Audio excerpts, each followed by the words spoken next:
We are really close to the start of another open season, which means one thing. I am going to talk again about health savings accounts and how awesome they are. Health savings accounts, otherwise known as HSAs, a great thing for retirement planning, a great thing for many individuals, okay? I think it's the most underutilized benefit in the federal workforce. And just in general, I think more people should look at HSAs, getting a high deductible health plan and then getting an HSA. So an HSA is a little different than an FSA or flexible spending account. So an HSA, you can put money into it. There's a maximum of how much you can put in, depending on if you're single or family, somewhere between something like $3,000 to $7,500 per year. And then you can take that money out for healthcare expenses, but yet you don't have to take it out by the end of the year like you do with an FSA, which is awesome.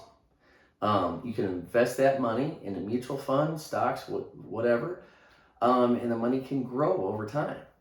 So, and then another advantage is if you don't use it, once you hit age 65, you can take money out penalty free for retirement, just like you do with an IRA or with your TSP.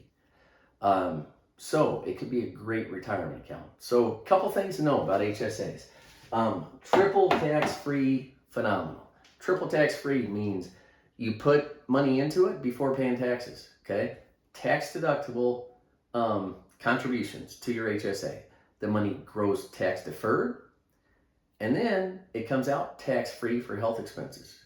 1, 2, 3, triple tax-free. You can't get that anywhere else, all right? Great thing to take advantage of. Now, how can you take money out of HSAs? The first is healthcare expenses. So, and I'm just going to go through a quick list here of healthcare expenses. One big one is Medicare. When you get to retirement, you can pay for Medicare expenses out of your HSA, your Medicare premiums. You can pay long-term care insurance premiums out of an HSA. And there's actually a table of how much you can take out tax-free, which depends on your age.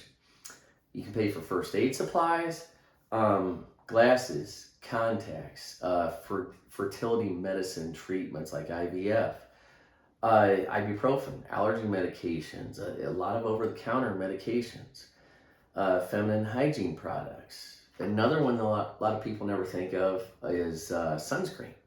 Sunscreen, SPF 30 or greater, you can pay for that out of an HSA. So I'd encourage you to look up a list of qualifying expenses for an HSA. And there's actually quite a few, probably some that you never think of.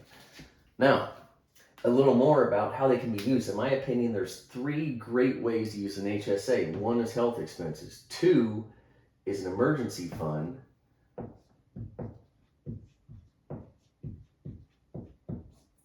And 3 is retirement.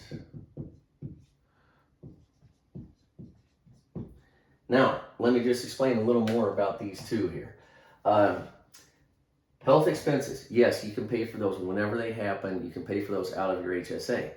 But my favorite way of using an HSA is to not take money out of your HSA to pay healthcare expenses ongoing.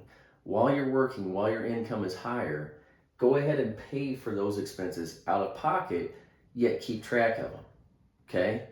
And let's say over a 10-year time period, you spend $20,000 on healthcare expenses. Then what that means is you can take $20,000 out income tax free, okay? So then you have an emergency fund right there in your HSA built up.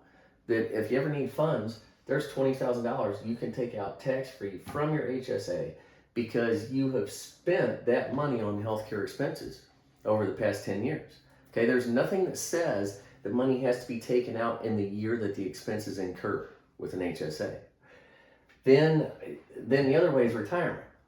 So retirement, you can do the same kind of thing. Let's say you have a 30-year career and you were smart enough to get an HSA at the start of your career.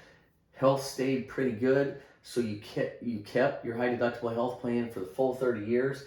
and over 30 years you end up with, say, $40,000 that you spent on healthcare expenses. That means that you can take out $40,000 in retirement income tax free before paying any taxes on any of that in there. So